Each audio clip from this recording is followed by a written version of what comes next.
लिब्रांडो के अनुसार ब्राह्मणों ने गरीब दलितों पर बहुत अत्याचार किए और उसके बाद बाबा साहेब ने जन्म लिया और उन्हें बचा लिया। ना तो इस बात का कोई सबूत है, ना ही कोई गवाह, लेकिन चलो फिर भी मान लिया। लेकिन जो अत्याचार आजादी के बाद ब्राह्मणों और सवर्णों पर हुए हैं, उनका क्या।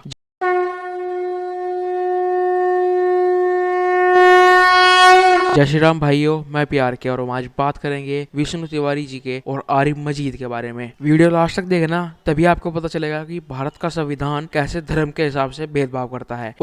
उत्तर प्रदेश के ललितपुर के रहने वाले विष्णु तिवारी जी ये वे शख्स हैं जिन्होंने अपनी जिंदगी के महत्वपूर्ण 20 साल एक झूठे केस में जेल में रहकर बिताए, वो भी उस महिला के रेप और SC/ST एक्ट के केस में जिसे उन्होंने कभी देखा ही नहीं। सितंबर 2000 में इनके परिवार का झगड़ा एक दलित परिवार से हुआ और झगड़ा भी नहीं, बस एक छोटी मोटी बहस हुई। लेकिन उस टाइम हमारी मायावती जी नेता विपक्ष थी, तो उन्हें जोश आया और विष्णु जी के नाम एक फर्जी FIR कर दी गई। पुलिस को भी पता था कि यह FIR फर्जी है, इसीलिए 3 दिन तक कोई कार्रवाई नहीं हुई। लेकिन उसके बाद मायावती जी फॉर्म में आई और विष्णु को जेल में डाल दिया गया। और सोने पर सुहागा ये कि तत्कालीन CO भी दलित थे। उन्होंने एक फर्जी मुकदमा बनाकर चार्जशीट लगा दी। कोर्ट ने 10 साल रेप के लिए और 10 साल SC/ST एक्ट में सजा सुना दी और उन्हें जेल में डाल दिया गया। उसके बाद 2005 से 2017 तक उनसे कोई मिलने भी नहीं गया जेल में। इसी बीच जो जमीन थी वो वकील की फीस में चली गई और माता पिता और 2 बड़े भाइयों की भी मृत्यु होगी। संजय दत्त को उसके बेटे के मुंडन पे भी पैरोल देने वाला भारतीय संविधान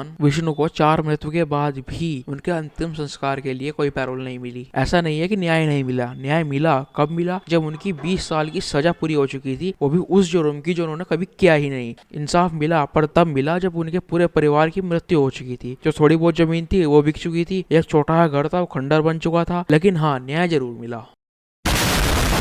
मेरा एक छोटा सा सवाल है कि उनकी गलती क्या थी। उन्होंने ब्राह्मण कुल में जन्म लिया, ये उनकी गलती थी। वो बहस कर बैठे, ये उनकी गलती थी। उन्होंने भारत के संविधान पर, जुडिशियल सिस्टम पर विश्वास करा, ये उनकी गलती थी। किसी को पता हो तो कमेंट कर दियो। एक सर्वे के अनुसार जो कि खुद सुप्रीम कोर्ट ने कंडक्ट कराया, 99% cases of SC/ST act are fake, लेकिन फिर भी उनमें सजा जरूर होती है, क्योंकि जांच जब होती है जब आदमी को सजा हो चुकी हो और जेल जा चुका हो। यह बस एक जातिवाद को बढ़ाने का और सवर्णों को प्रताड़ित करने का एक माध्यम है और कुछ नहीं है। इसके बारे में और बात किसी और वीडियो में करेंगे, लेकिन पहले बात करते हैं उस आतंकवादी की जिसे बेल मिल गई। आपको याद हो तो विष्णु तिवारी को अपने माता पिता और 2 भाइयों के लिए भी पैरोल तक नहीं मिली थी, लेकिन आरिफ मजीद को एक भटका हुआ नौजवान बताकर बेल दे दी गई। Oh my God!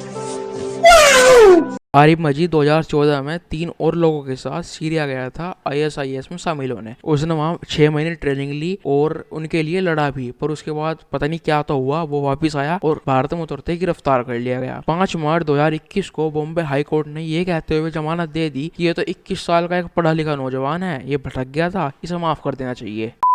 कहते हैं भारत का कानून अंधा और बहरा है। आज ये बात प्रूफ भी होगी, लेकिन भारत का सिर्फ कानूनी अंधा बहरा नहीं है, बल्कि हिंदू भी है। हमें ना तो दिख रहा है कि क्या हो रहा है, ना ही उन्हें इससे कोई फर्क पड़ रहा है। ममता दीदी के मंत्री साफ साफ कह रहे कि 1200 सालों से बंगाल में गायें कटती आई, गो हत्या होती आई, गोलाग्य भी होती रहेगी, लेकिन हिंदू चुप है। हाई कोर्ट का चीफ जस्टिस अपने धर्म के एक बंदे को गीता के अपमान करने के केस में रिहा कर दिया, लेकिन हिंदू चुप है। लगता है गांधी के तीनों बंदर हिंदू ही थे, ना तो वे बुरा सुनते थे, ना देखते थे और ना ही बोलते थे, भले वो बुरा उनके साथ ही क्यों ना हो रहा हो। अब रिंकू शर्मा पर, विष्णु तिवारी पर, कमलेश तिवारी पर और न जाने ऐसे कितने ही लोगों पर चुप थे। ना ही हमारे कानों तक उन 59 लोगों की चीख पहुंची जो गोधरा में ट्रेन में जिंदा जला दिए गए थे, क्योंकि ओवैसी ने वहाँ क्लीन स्वीप किया है। और ना ही हम मंदिरों और हिंदुओं पर हो रहे अत्याचारों और लव जिहाद के केसेस को देख पा रहे हैं। तो शायद में तीनों बंदर हिंदू ही थे।